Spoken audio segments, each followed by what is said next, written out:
Hey, what's up guys? Gons here for the Face Like the Sun YouTube channel. I got a message from Anthony Patch regarding an article that was published in the American Journal of Modern Physics. Apparent detection via new telescopes with concave lenses of otherwise invisible terrestrial entities, ITE. It was published by the Thunder Energies Corporation, Florida, USA. Ruggero Maria Santilli is the man behind this, and here's the citation for the article. I'll read you the abstract. Here's what it says, quote, "By using telescopes with concave lenses known as Santilli telescopes, trademark and patent pending by the U.S. publicly traded company Thunder Energies Corporation, we review preceding evidence for the apparent existence of antimatter galaxies, antimatter asteroids, and antimatter cosmic rays. Independently from these astrophysical detections, we present for the first time evidence for the apparent existence of entities in our terrestrial environment that are solely visible via telescopes with concave lenses,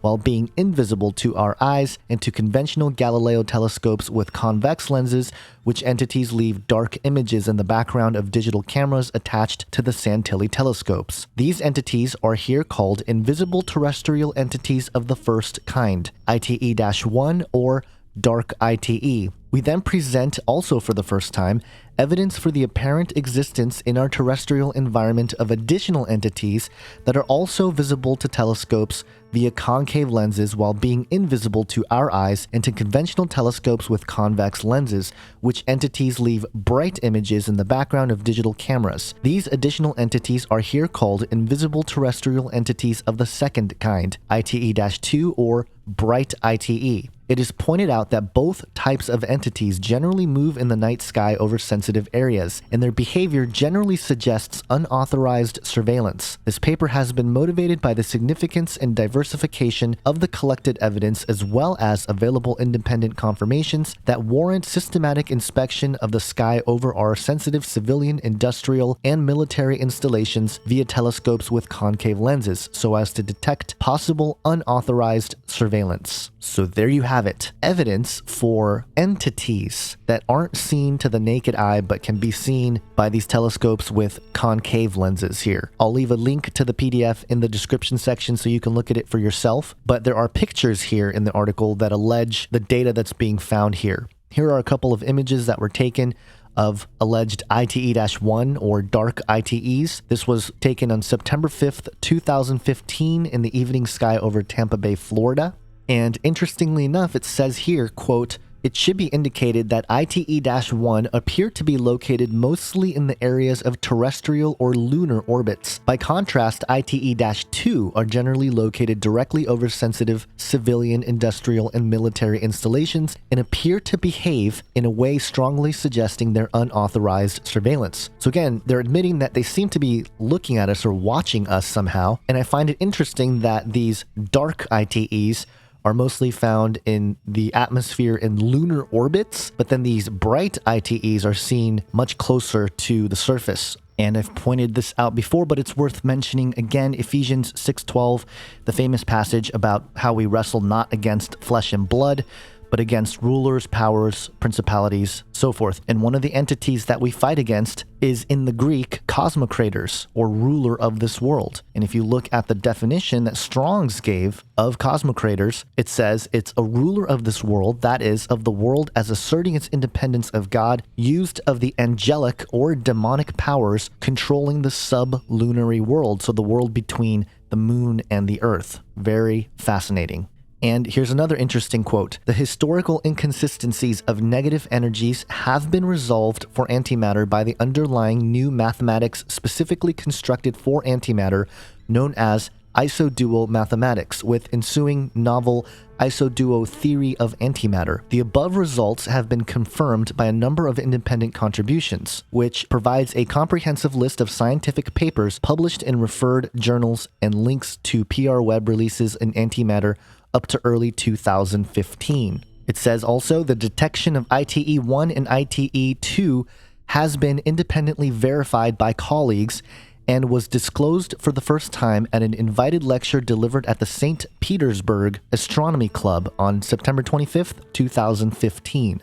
Now, just a reminder, September 25th, 2015 was when the Pope was in America announcing the 2030 Sustainable Development Plan. But getting back to the St. Petersburg Astronomy Club here, interestingly enough, the logo has a Saturn symbol to it, and it's considered the oldest and largest astronomical organization in the southeastern United States. And so it's out there. This information is being disseminated. Now, the express.co.uk also published about this article yesterday in an article that they titled "The Incredible Pictures Scientists Say Prove Invisible Alien Entities Are Here on Earth." And it kind of goes over Santelli and his sort of credibility or lack thereof in the scientific community. But there's a couple interesting quotes from Dr. Santilli in this article. One of them being, quote, "The question of what those entities are must be answered by our government because these entities appear to be conducting unauthorized surveillance of rather sensitive civil, industrial, and military installations." Now, to those of us who've been looking at UFOs and, the phenomenon for a while, we know that they've hung around nuclear facilities and they've tracked with military pilots and aircrafts and things like that. We've known stuff like that for decades. So for him to suggest that it's the duty of the government to figure out is kind of interesting in itself. But in conjunction with this, CNN reported, "Take a peek into CIA's X-Files." And this was something that's been trending. And the CNN report says, quote, "The truth is out there. The CIA has released hundreds of declassified documents detailing investigations into possible alien life. The Central Intelligence Agency posted documents of reported unidentified flying objects that range in date from the late 1940s to the 1950s. While playing off the hype of the TV show reboot The X-Files, the CIA broke down the cases into two categories, whether you side with Agent Mulder or Agent Scully. For believers in alien life and those who want to channel your inner Mulder, one case you can choose to investigate is the case of the flying saucer in Germany in 1952, and it goes through all kinds of different cases that have been declassified. So I think what we're seeing here, obviously, is more indication that disclosure is happening slowly but surely. Add to the mix the comments made by Hillary Clinton, whether she becomes president or not. Some people think she will, some say she's not, but regardless, her comments about how she would disclose the UFO phenomenon if she became president is, of course, another one of those empty promises, perhaps, but ultimately it might all play into this grand deception, this great disclosure that everybody wants to have. Now, Anthony Patch also made a quick video on this topic of the apparent detection via new telescopes with concave lenses of otherwise invisible terrestrial entities, and here was his message. He said, note, the Vatican operates a binocular telescope much like this new one just described here, also known as the Large Binocular Telescope. The Large Binocular Telescope and the similar but smaller version described in this paper leads one to conclude that if the smaller telescope recently is detecting these entities, then so must the larger. Only for a much longer time frame, perhaps several years now. Detection of and the revealing of such entities leads to one very important conclusion. Disclosure, the grand deception. Do not allow yourself to be deceived. Yes, they may in fact be detecting entities. The deception is the coming announcement from the Pope that mankind is now in contact with, quote, our benevolent ancestors from the stars. There will be two types of entities announced by the Pope, just as pointed out in this paper, the good guys and the bad, and things are about to get ugly. The entities labeled good or bad according to the Vatican are demonic entities. Simple. Please note this once again, American Journal of Modern Physics, Special Issue, Issue 2, Foundations of Hadronic Mechanics. Notice the word hadronic, same as the Large Hadron Collider of CERN. These telescopes and the Large Hadron Collider are in collusion. The Large Hadron Collider will open a large interdimensional portal, turning the key to the abyss, releasing vast quantities of these entities into our plane of existence. Adding to this, Project Bluebeam, holographic projections upon our atmosphere of alien craft. More to come. Don't be fooled. And you can check out more of Anthony Patch's work at anthonypatch.com. There are several videos and interviews that I've done with him that I'll link to as well. But this is kind of a big deal, guys. I mean, if there's any significance to this research done by Santilli, then we're talking about actual verifiable evidence that there are entities unseen in our skies and all around us. And it reminds me of Isaiah 14:9, where it says, Sheol beneath is stirred up to meet you when you come. It rouses the shades to greet you, all who were leaders of the earth. It raises from their thrones all who were kings of the nations. And why is this significant? Well, you have Sheol, but then you have the mention of the rising of the spirits of the dead. In the King James, it stirreth up the dead for thee. the ESV, it rouses the shades to greet you. But if we dig into the Hebrew here, the spirit of the dead is the word Rephaim. And the Bible often talks about the land of the Rephaim or the valley of the Rephaim. And there's a definite connection between the Rephaim and the Nephilim. And you can find that in Deuteronomy 2, verse 10, 11, also verse 20 and 21, where it talks about the Rephites, who were like the Anakim, the giants. And who were the Anakim? They are the descendants of the Nephilim, Numbers 13:33.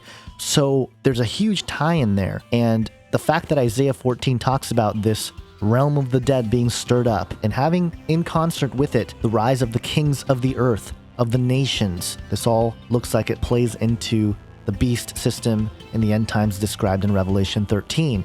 So more dot connections happening, more stuff being pushed into the public eye, preparing the minds of the masses for this grand deception.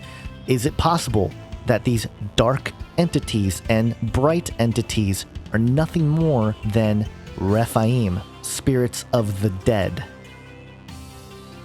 Thanks for watching my video. Please share it with friends, family, and whoever else you think might benefit from this information. And if you haven't already, please subscribe to the Face Like the Sun YouTube channel and dig around the archives. I have hundreds of videos covering topics ranging from angels, aliens, and the Antichrist to global conspiracies of the New World Order, eugenics, genetics, Genesis 6, the Nephilim, transhumanism, and much, much more. And don't forget to check out my full-length documentaries, Age of Deceit, Fallen Angels, and the New World Order, and Age of Deceit 2, Alchemy, and the Rise of the Beast Image, all of which you can watch for free right here on the Face Like the Sun YouTube channel. And if you want even more content, check out canarycryradio.com, our podcast where we investigate similar issues and interview all kinds of experts on several different topics. In fact, we just finished episode 100, which is 7 hours long, where we interviewed 26 people in one podcast episode. You can find the podcast at canarycryradio.com or go subscribe to the Canary Cry Radio YouTube channel.